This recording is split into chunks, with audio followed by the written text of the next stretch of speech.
For such a young girl, McKenna Grace has done quite a bit with her career thus far and seems to only be getting better as she continues to show up on the big screen. She's already taken on some very impressive roles, and given how she's been received, it doesn't seem as though she'd be inclined to stop anytime soon, unless she decided to take some time and just be a kid or focus on her schooling.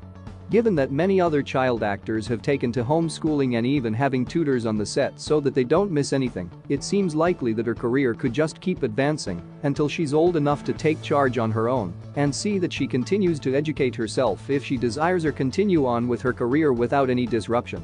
We'll have to wait and see on that one since she's only a teenager at this time, but the results should be somewhat interesting. Here are 5 of her best movies thus far.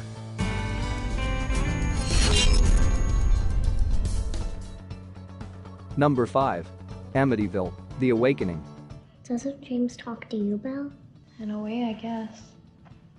Does he use bad words? When it comes to the honest-to-goodness truth, the mystery surrounding the Amityville home is just as uncertain now as it was back then.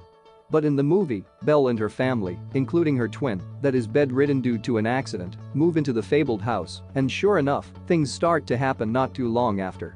The odd thing about this movie, however, is that the mother actually moved into the house, hoping to harness any demonic energy that might still be left in order to heal and revitalize her son, who was on death's door when they moved.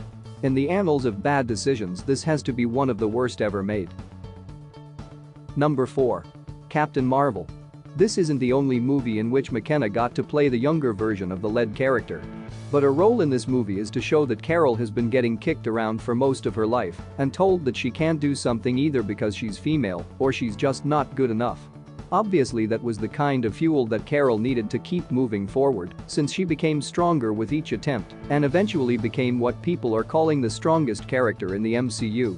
While this is still up for debate, we haven't gone far enough into the wide universe of the MCU after all. She's certainly proven that she's rather tough. Number 3. I, Tonya. When I'm older, I'm gonna work in an office and have a deadline. What you want to do, ice capades? I can do both.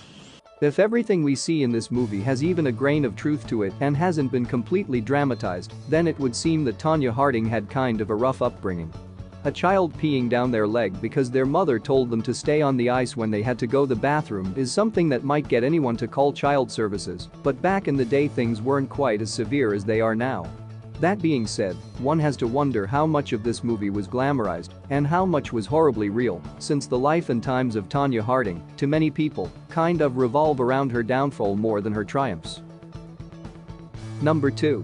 Annabelle Comes Home. When you live in a home that has a room specifically dedicated to possessed items, you should probably keep the only key on your person at all times, especially when teenagers might be about. You just never know when a curious teen is going to unlock a case holding a malevolent demon-infested doll that has the power to wake other malevolent spirits that are bent on tormenting and torturing the living in various ways. From a mysterious ghostly dog to a being called the ferryman, it's a safe bet that not a single spirit in the room would have done more than harass anyone just looking around, but with Annabelle leading the way, it seems like anything goes. Number 1. Gifted. 3 plus 3? Really? No matter how smart a kid is, it's still important to be a kid for as long as is possible. Mary is every bit as gifted as her mother was before she took her own life, but with her uncle Frank has the chance to be a kid and just have fun with life. Her grandmother would see her taken to a foster home and raised to think of math as her only life.